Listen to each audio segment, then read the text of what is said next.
আসসালামু আলাইকুম viewers, welcome to my channel. আমি কাউসারা নূপুর আজ নিয়ে এসেছি রাবড়ি পায়েস কিভাবে ঘরে তৈরি করতে হয় তার একেবারে সহজ এবং পারফেক্ট রেসিপি।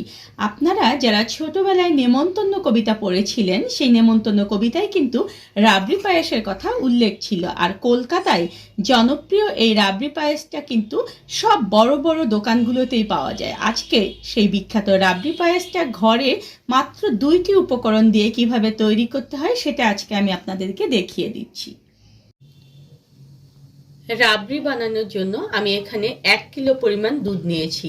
সব সময় চেষ্টা করবেন দুধটা যেন ফুল ক্রিমযুক্ত মিল্ক হয়, তাহলে এই রাবড়িটা অনেক সুন্দর হবে, কারণ এর উপরে যে সরটা পড়বে সেটা অনেক সুন্দর একটা সর পড়বে। আর প্যাকেট দুধ দিয়েও রাবড়ি হবে, তবে সেটা দেখা যায় যে একটু কম হবে, মানে গাভীর দুধ দিয়ে ঠিক রাবড়ির পরিমাণটা যতটুকু হবে প্যাকেট দুধ দিয়ে রাবড়ির পরিমাণটা তার চেয়ে কম হবে। এখন ফার্স্ট এই দুধটাকে আমি একটা জোর আছে বলক তুলে নেব। দুধটা যখন দেখবেন যে এরকম একদম টকবগে একটা বলক চলে এসেছে তখন একটা নাড়া দিয়ে দেবেন, দিয়ে এই দুধটাকে আবার একটু অপেক্ষা করুন। দেখুন যে আবার কিন্তু টকবগে একটা বলক চলে আসলো। হ্যাঁ, এখন চুলার জালটাকে আমি মাঝারি করে দেব, যাতে করে এর উপরে সুন্দর একটা সর পড়তে পারে। সে পর্যন্ত আমরা একটু অপেক্ষা করি। দেখুন একটু অপেক্ষা করার পরই কিন্তু এর উপরে সর পড়েছে। দেখেছেন, এই সরটা ঠিক এইভাবে করে কড়াইয়ের উপরে এইভাবে গায়ের ঘেঁষে লাগিয়ে দিতে হবে, এবং আবার একটু অপেক্ষা করলে দেখবেন যে আবার সর পড়বে। ঠিক সেম স্টাইলে আবার আমরা সরটাকে এভাবে গায়ের মধ্যে লাগিয়ে দেব। আস্তে আস্তে দেখুন যে এভাবে সর পড়তে থাকবে এবং সেটাকে এভাবে চার সাইডে ধীরে ধীরে আপনারা এভাবে তুলে তুলে দেবেন, তাহলে দেখবেন দুধটাও কমে যাবে, আবার দেখা যায় চার সাইডে অনেকগুলো সর জমা হবে। ঠিক এইভাবে একটু ধৈর্য ধরে এটা করতে হবে, তাহলে দেখবেন তৈরি হয়ে যাবে মজাদার একটা জিনিস।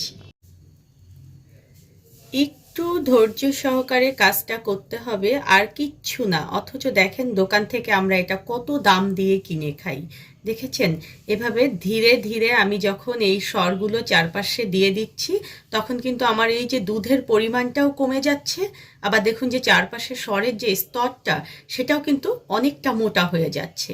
আর একটু ধৈর্য সহকারে আমরা আরেকটু এই দুধটাকে কমিয়ে নেব।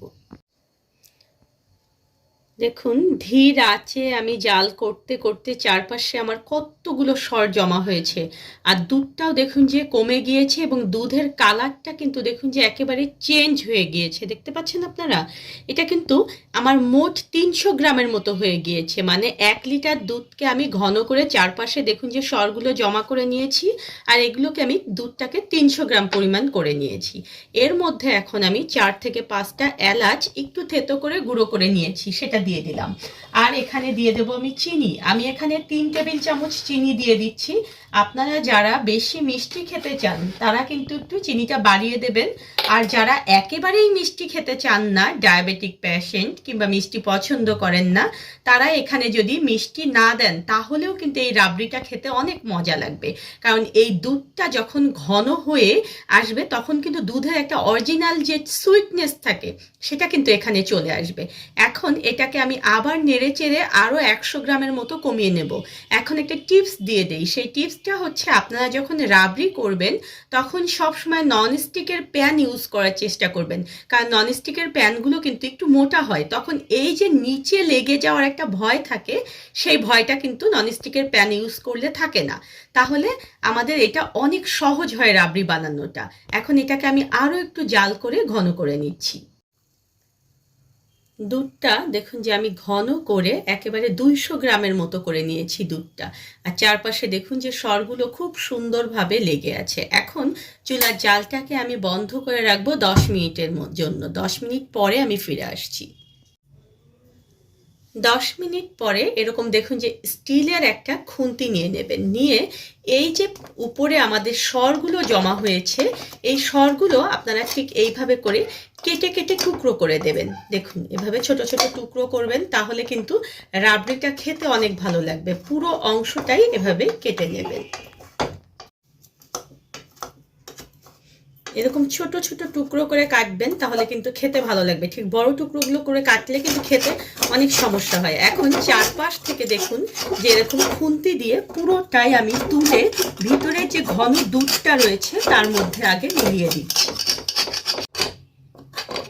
চারপাশ থেকে পুরোটা তুলে দেখুন যে আমি দুধের সঙ্গে মিলিয়ে দিয়েছি। দেখেছেন এটা কতটা সুন্দর হয়েছে। এখন কিছুটা পেস্তা বাদাম এবং কাজু বাদাম আমি হালকা একটু রোস্ট করে নিয়েছি, সেটা আমি এর মধ্যে মিলিয়ে দিচ্ছি। এখন আমাদের কিন্তু এটা আর জাল করতে হবে না। এই অবস্থায় আপনারা একটু দেখে নেবেন আপনাদের আর মিষ্টি লাগবে কিনা।